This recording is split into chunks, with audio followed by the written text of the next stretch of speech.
Hello everyone, welcome back. What would you do if you had to bury not one, not two, but 9 members of your own family in a single day?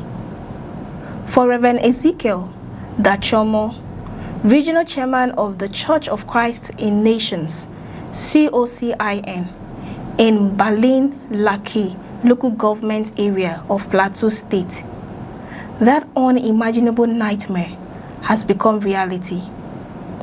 Standing before 9 coffins doing a mass burial on Monday, the clergyman made an emotional revelation that has stunned many Nigerians.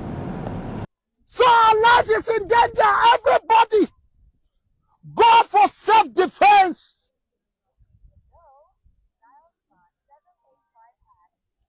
Defend yourself to death,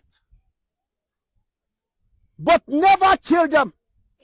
But if they come, don't allow them to escape.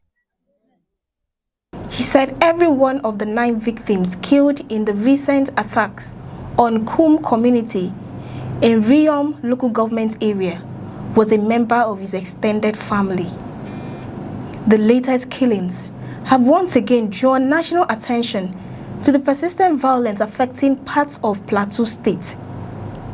Families who had gone to bed expecting another ordinary night instead woke up to scenes of devastation after armed attackers struck the community. By the time the violence ended, 9 members of a single family had lost their lives, including a 3-month-old baby. The attack has renewed calls for stronger security measures and greater protection for vulnerable rural communities. Speaking during the mass burial, Reverend Dachomo struggled to contain his emotions as he addressed mourners gathered to pay their final respects. According to the clergyman, the tragedy was not simply another attack reported in the news. For him, it was deeply personal. He said the victims were not distant relatives or acquaintances, but his own uncles, aunts, cousins, nephews, and nieces. After delivering his emotional remarks, Reverend Dachomo said the latest tragedy is part of what he believes had been a long pattern of attacks affecting both his immediate and extended family. He alleged that members of his family have repeatedly been targeted over the years, particularly since he began speaking publicly about the violence affecting Plateau State. These allegations reflected his personal account and have not been independently verified by authorities. The clergyman also recalled previous attacks in which he said members of his family were killed. According to Reverend Dachomo, his grandmother lost her life during an earlier attack, while one of his uncles was also killed. He described these painful memories while explaining why the latest incident has had such a profound impact on him and his family. His description of those earlier incidents remain his personal account. Despite the overwhelming grief, Reverend Dachomo said he has chosen forgiveness. Addressing those gathered at the burial, he declared that although his family had suffered unimaginable pain, he had forgiven those he believes were responsible for the killings. His remarks reflected his Christian faith, while also highlighting the emotional burden carried by many families affected by repeated violence. According to a field report prepared by Reverend Nehemiah Mufang, based on information gathered by volunteer Barnabas Talk, all 9 victims belong to the same James family.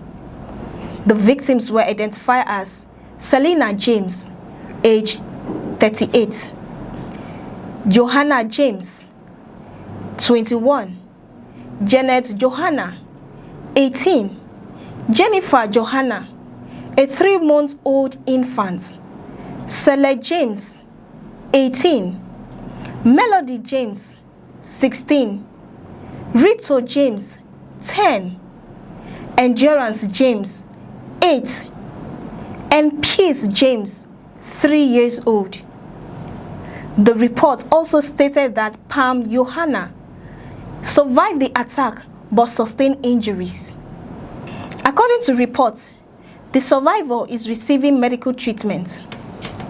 Authorities have not yet released additional information regarding the individual's medical condition or recovery. The death of so many members of one family have left the Kum community in mourning. Residents describe scenes of sorrow as relatives gather for the burial, with many struggling to comprehend how an entire generation of one family could be wiped out in a single attack. Community members say the tragedy has left deep emotional scars that will take years to heal. Plateau State has experienced repeated outbreaks of violence over the years, with communities in several local government areas affected by deadly attacks, displacement and destruction of property. Security agencies have continued to deploy personnel to affected areas, while government officials have repeatedly pleaded to strengthen security operations aimed at preventing further attacks. The latest killings have once again sparked calls for improved intelligence gathering, quicker security responses, and greater protection for rural communities. Religious leaders, civil society organizations, and community groups have urged both the federal government and the Plateau State government to ensure that those responsible are identified and brought to justice. For many residents, however, justice alone may not be enough. Survivors say they also want lasting peace that will allow family members to return to their farms, children to attend schools without fear, and communities to rebuild their lives after years of recurring violence. Many believe that enduring the cycle of attacks requires not only stronger security, but also sustained efforts to address the deeper causes of conflict. Security analysts have also warned that repeated attacks on rural communities can have long-term humanitarian consequences. Beyond the immediate loss of life, families often lose their homes, sources of income, and access to education and health care.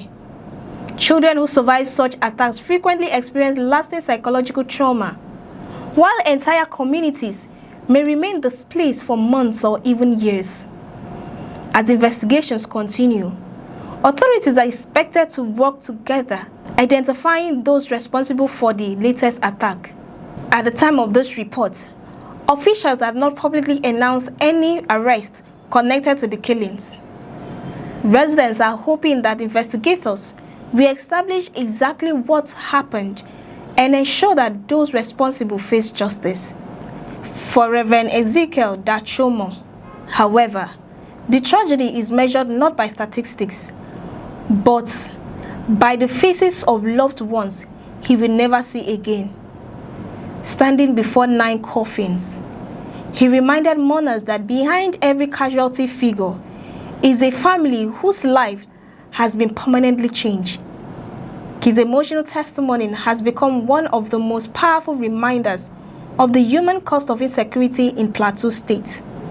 As Nigeria continues to confront security challenges across several regions, the tragedy in Kum community serves as another painful reminder that behind every headline are grieving families, shattered communities, and survivors struggling to rebuild their lives.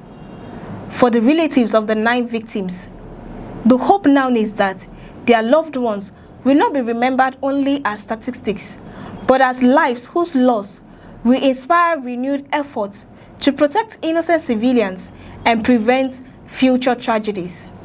For more updates and in-depth analysis, stay with us on News Express. Don't forget to like, share, and subscribe. I am Cassie Tony, and many thanks for watching.